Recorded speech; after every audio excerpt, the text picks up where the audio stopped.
আজকে বিজয়ার পর্ব 2। আগের দিন আমি বলেছিলাম যে তোমাদের সাথে আমি 3 দিনের 3টে রেসিপি শেয়ার করব বিজয়া উপলক্ষে। সবাইকে স্বাগত জানাচ্ছি ক্যাপচারিং মোমেন্টস এর আরেকটা নতুন ব্লগে। আগের দিন আমরা রসগোল্লা বানিয়েছিলাম। রসগোল্লা বেশ ভালো হয়েছিল খেতে, কিন্তু আমি ভাবছিলাম যে আজকে কি বানাবো, কালাকাদ বানাবো, রসমালাই বানাবো, কত কিছু ভাবছি। কিন্তু তারপর এটাও ভাবলাম যে আগের দিন যেহেতু ছানার মিষ্টি বানিয়েছি, তাহলে আজকে একটু অন্য কিছু ট্রাই করা যাক। আমাদের মিষ্টির দোকানে, মানে কলকাতার মিষ্টির দোকানে একটা মিষ্টি পাওয়া যায়, ভাজা মিষ্টি, যেটা হচ্ছে গজা। তো ভাবলাম সেটাই তোমাদের সাথে শেয়ার করি রেসিপিটা। আর গজা কিভাবে বানানো হবে তার প্রত্যেকটার পরিমাণ অনুযায়ী আমি তোমাদেরকে ডিটেইলে শেয়ার করব, ডিটেইলে দেখাবো। তো চলো সবাই মিলে আবার শুরু করা যাক। কিচেনে যাই, নতুন কিছু মোমেন্ট ক্রিয়েট করি, যেটাকে ক্যাপচার করব, যেটা তোমাদের সামনে শেয়ার প্রেজেন্ট করব। চলো, আজকেও কিন্তু মেন শেফ হচ্ছে মা, মানে মেইন কুক হচ্ছে মা, আমি হচ্ছি অ্যাসিস্ট্যান্ট। চলো।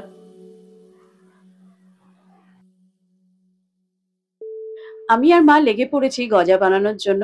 গজা বানানোর প্রধান উপকরণ হচ্ছে ময়দা, সেটাকেই আমরা একটু ওয়েট মেশিনে মেপে নিচ্ছি। আমরা এখানে 500 গ্রাম ময়দা নেব, যেটা দিয়ে আমরা গজা বানাবো। এই যে দেখো 500 গ্রাম হয়ে গেছে। আর ময়দাটা মাখার জন্য বেশ ভালো পরিমাণের ঘি লাগবে, মানে একটা বড় কাপের হাফ কাপ তো লাগবেই।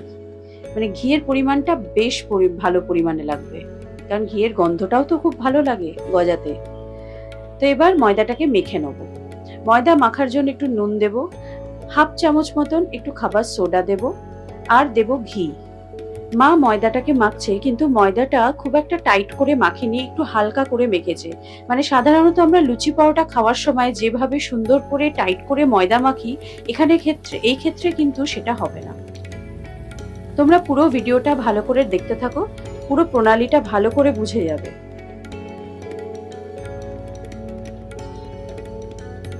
ময়দা মাখাটাকে আমি ভালো করে ক্লিন র্যাপ দিয়ে মুড়ে দিলাম। এটাকে এইভাবে এখন 20 থেকে 25 মিনিট মতন রেখে দিতে হবে। এরই মাঝখানে আমরা অন্যদিকে চিনির রসটা তৈরি করে নিচ্ছি। এক্ষেত্রে 2 কাপ চিনি আর 1 কাপ জল দেব। তোমাদেরকে আমি মোটামুটি পরিমাণের একটা আইডিয়া দিয়ে দিচ্ছি। এরপরে তোমরা যে পরিমাণেরই করো, মানে ময়দার পরিমাণ যদি কম নাও কি বেশি নাও, সেই অনুযায়ী তোমরা বাকি জিনিসগুলোর পরিমাণটাও বুঝে যাবে। রসের মধ্যে 4টে এলাচ থেতো করে দিলাম, আর দিলাম কিছুটা কেশর।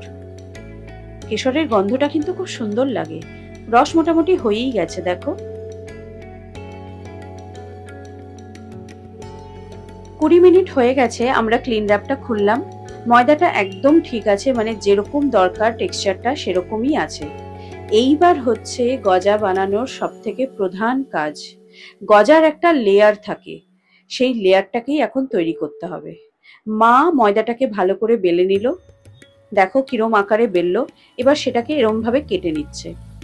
তারপর লেয়ার তৈরি করার জন্য একটার উপর আরেকটাকে বসাচ্ছে। তোমরা ভালো করে দেখো আর জিনিসটাকে বুঝে নাও।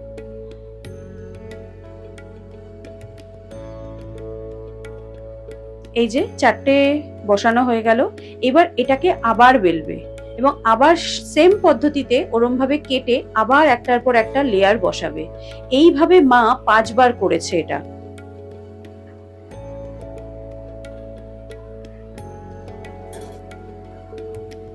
এইরকম ভাবে 5 বার হয়ে যাওয়ার পর ময়দাটাকে এরকম স্কোয়ার শেপ করে বেলে নেওয়া হয়েছে। তারপর গজার যে আকারের হবে সেই আকারের আমরা ময়দাটাকে কেটে নিচ্ছি, মানে ছোট ছোট স্কোয়ার করে করে কেটে নিচ্ছি।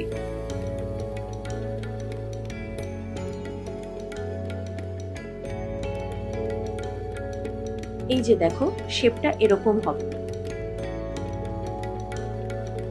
তো তেলে গজাগুলোকে ভেজে নিতে হবে, কিন্তু তেলটা হাই ফ্লেমে করা যাবে না, লো ফ্লেমেই গরম করে তেলের মধ্যে আস্তে আস্তে ছাড়তে হবে। হাই ফ্লেমে তেল গরম করা যাবে না। এবং এইভাবেই গজা বেশ কিছুক্ষণ রেখে দেওয়ার পর দেখা যাবে যে নিজের থেকেই ভেসে উঠেছে তেলের মধ্যে, আর তেলও গরম হয়ে গেছে। তেল কিন্তু হাই ফ্লেমে দেওয়া নেই বা মিডিয়াম ফ্লেমেও দেওয়া নেই, এটা কিন্তু লো ফ্লেমেই করা হয়েছে। প্রথম 15 থেকে 20 মিনিট এরকম লো ফ্লেমেই ভাজা হয়েছে। তারপর কালার আনার জন্য ফ্লেমটাকে বাড়ানো হয়েছে, একটু মিডিয়াম থেকে একটু হাই। এবার দেখো পারফেক্ট গজার কালার চলে এসেছে। এবার সেটাকে আমরা মিষ্টির রসের মধ্যে ডুবিয়ে দিচ্ছি। আর যখন মিষ্টির রসের মধ্যে গজাগুলোকে ডোবাবো তখন আমরা গ্যাসটাকে একটু অন করে রসটাকেও একটু গরম করে নেব, তবে রসটা ভালো ঢুকবে। ওই 5-7 মিনিট রাখলেই হয়ে যাবে। দেখো গজা তৈরি হয়ে গেছে। কি সুন্দর গজাগুলো হয়েছে দেখতে।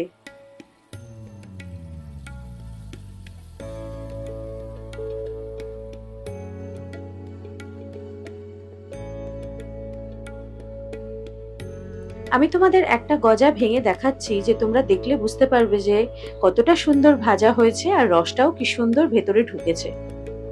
মা এবার টেস্ট করবে। মায়ের কিন্তু খেয়ে খুবই ভালো লেগেছিল।